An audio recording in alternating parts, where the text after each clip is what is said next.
Hello, dear students. How are you all? Hope you all are fine. Hope you all are fit and healthy at your home.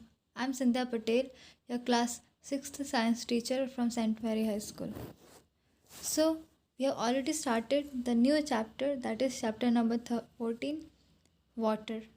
In our previous class, we have discussed that what is water, how it is useful for us in our day-to-day life, how we are using it in not only in our household activities but also in various factors or various places this water is being used. We have discussed that water is used in agriculture, right? They are being used by farmers for agriculture, they are used in industry. Many chemicals or many materials that we are using in our day-to-day life also uses or also require water for its manufacturing. So this way the water is very much essential for each and every aspect of our life. And we have also discussed the various sources, like we know that the main source of water is the rain. Other than that, ponds, lakes, oceans, sea, tank, well, groundwater, etc. are the various other sources of water. Now, in today's class, we are going to learn or we are going to discuss water cycle. Now, have you heard the word water cycle? If we talk about cycle, we know what is cycle, right? The one thing which starts from one place and goes round and again come to the same place is considered as one cycle. Suppose if we considered the life cycle, then we know if we talk about life cycle consists of birth, then growing up, and eventually to the death. This is how the life cycle works. This is how the life cycle works. Now, if we talk about water cycle, how the cycle is occurring or how this is taking place, that we are going to discuss. So let's start.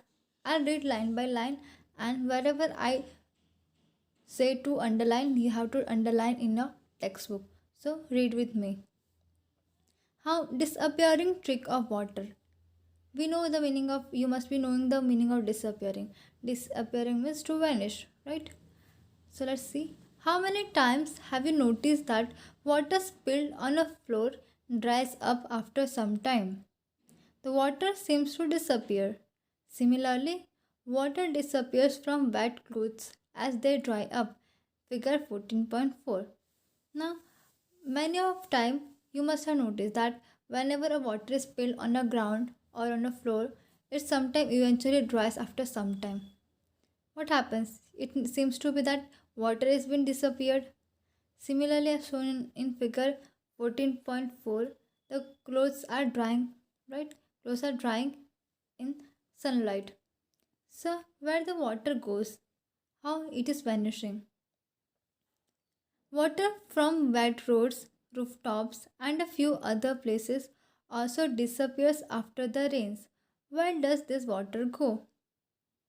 You must have seen that after the rain is stopped, the water which was collected on the road as well as the rooftops, after some days or after few hours, if the rainfall is less, then after some hour, the water get vanished or water is gone. So where does this water is gone? Do you remember activity 6 in chapter 5, in which water with salt dissolved in it was heated? What did we find? The water evaporated and the salt was left behind.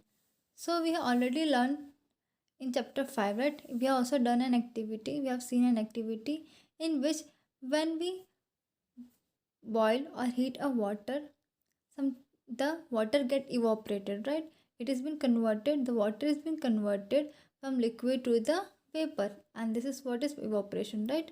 So water get evaporated and the salt remained or remains back or left behind. This activity gives us an idea that on heating, water changes into its vapor. We also realize from this activity that Water vapor does not carry away the salt with it. So when we have read this activity, we already get an idea, right? That whenever we heat water, it gets changes from liquid to vapor, and that process we call as evaporation. And when this water has been converted in water vapor, it does not carry away the salt. The salt remains behind, right? Water vapor so formed become a part of the air and cannot usually be seen. We also found that heating is essential to convert water into its vapor. Then the water vapor which is been obtained from the liquid it gets mixed or become a part of the air, and we even cannot see it.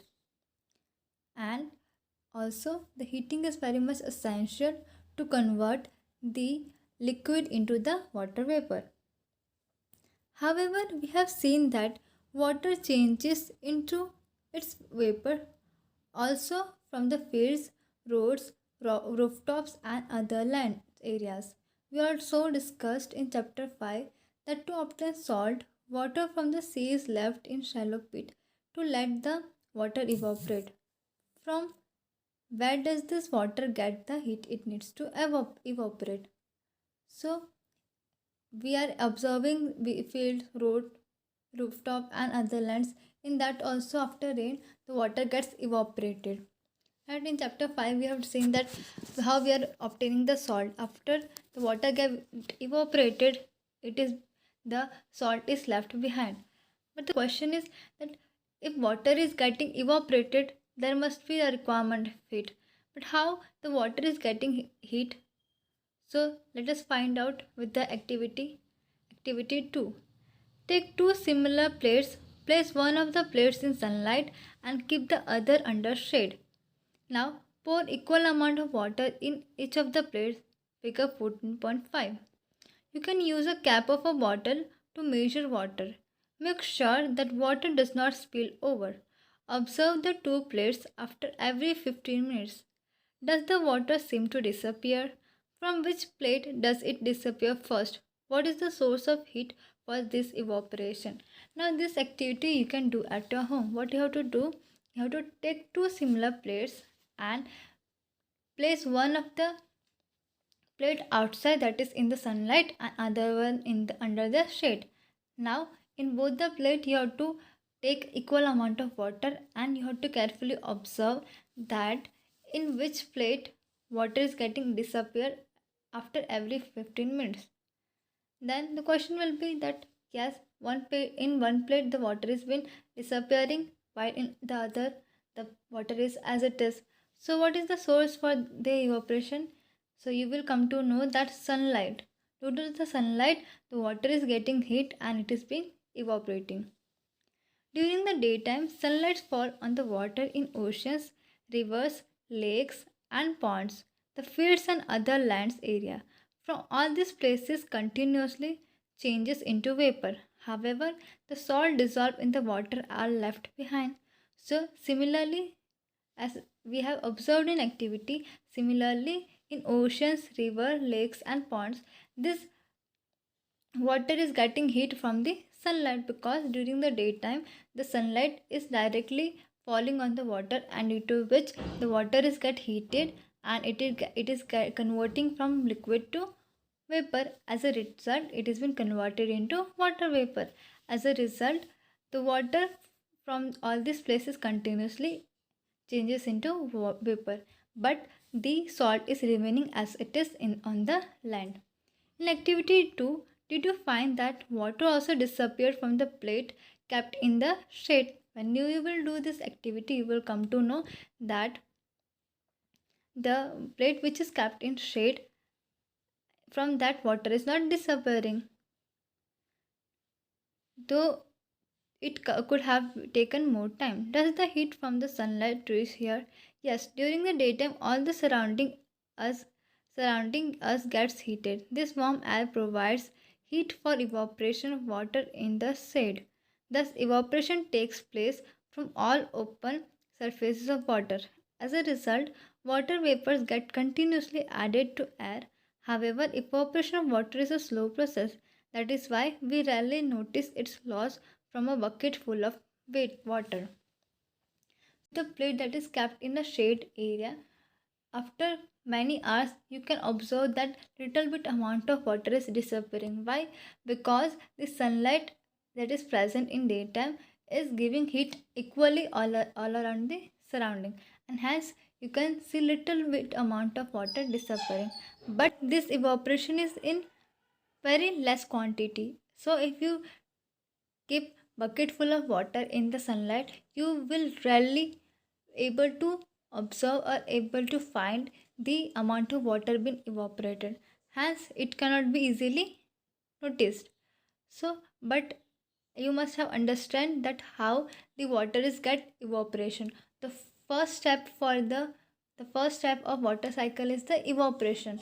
The liquid or the water, the liquid form get evaporated and is been converted into the water vapor. So this is the first step of the water cycle. Now further we are going to see in the next class. For today this much only, and further we will learn in our next class. So thank you so much.